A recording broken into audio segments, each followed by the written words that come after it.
Hello friends, कैसे हो आप सब। I wish you all are very good. Now आज का टॉपिक हम पढ़ेंगे that would be nature of investment. Investment का नेचर क्या है। Today we'll see 9 points. So let's move to the first point. First is time horizon. Investment एक long term strategy है जो कि कुछ महीनों से लेकर सेवरल ईयर्स तक डिपेंड करती है। Second, risk. सभी इन्वेस्टमेंट में कुछ ना कुछ रिस्क होता है। Like high risk investment will have high returns. For example, आप स्टॉक्स में या बॉन्ड्स में इन्वेस्ट करते हो तो वो हाई रिस्क इन्वेस्टमेंट तो है और उनके हाई रिटर्न्स भी है। मगर अगर आप गवर्नमेंट सिक्योरिटीज़ में इन्वेस्ट करते हो तो उनकी लो रिस्क इन्वेस्टमेंट्स हैं तो लो रिटर्न्स हैं।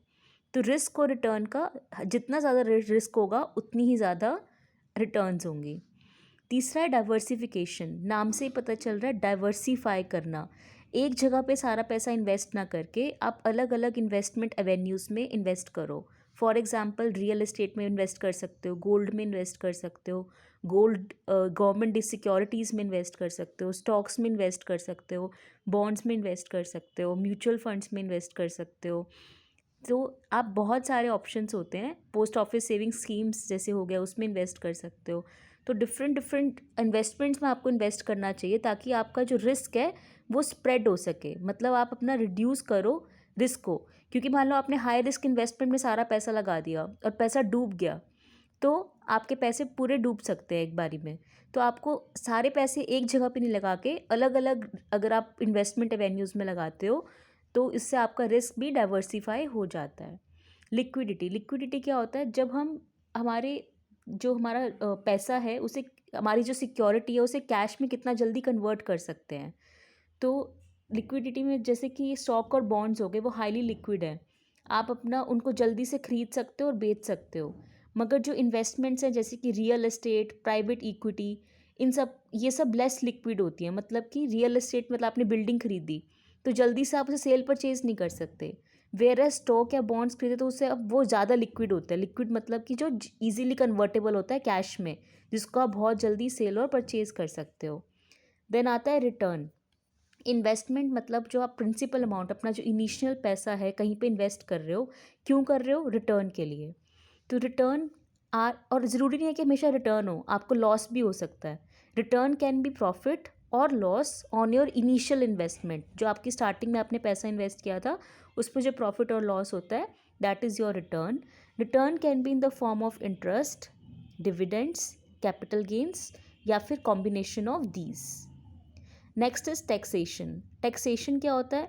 टैक्सेशन मतलब जो जितनी भी इन्वेस्टमेंट होते हैं इन पे जो इंटरेस्ट आता है वो तो टैक्सेबल होता है। बट अगर आप इन्वेस्टमेंट, जो आपकी इनिशियल इन्वेस्टमेंट है, इसका जो आपने इन्वेस्ट करते हो ना, उसका आपको टैक्स बेनिफिट मिलता है under 80C to 80U। Income tax के अंडर आपको टैक्स बेनिफिट्स मिलते हैं इन्वेस्टमेंट्स पे। तो इससे आपको फ़ायदा होता है। फीस और चार्जेस। इन्वेस्टमेंट्स जो आप करते हो तो आपका जो बीच में इंटरमीडियरीज हैं जो इन्वेस्टमेंट करवा रहे हैं वो कुछ फीस या चार्जेस भी आपसे लेते हैं। Next is investment goals. Investment goals में क्या होता है कि आपके जो गोल्स हैं, मतलब मान लो आपने लॉन्ग टर्म गोल है आपका, आप रिटायरमेंट में आपकी इन्वेस्टमेंट्स को चाहते हो कि आपकी इन्वेस्टमेंट आपको रिटायरमेंट तक के बाद रिटर्न दे आपकी।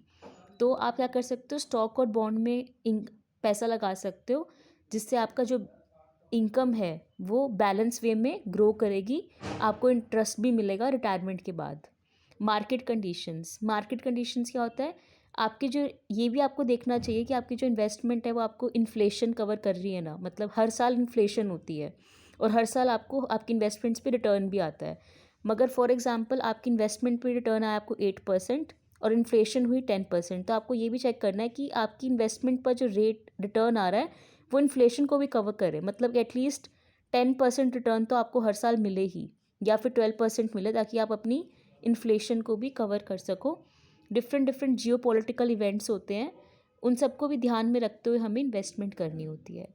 सो आई होप फ्रेंड्स आपको नेचर ऑफ इन्वेस्टमेंट टॉपिक समझ में आया होगा।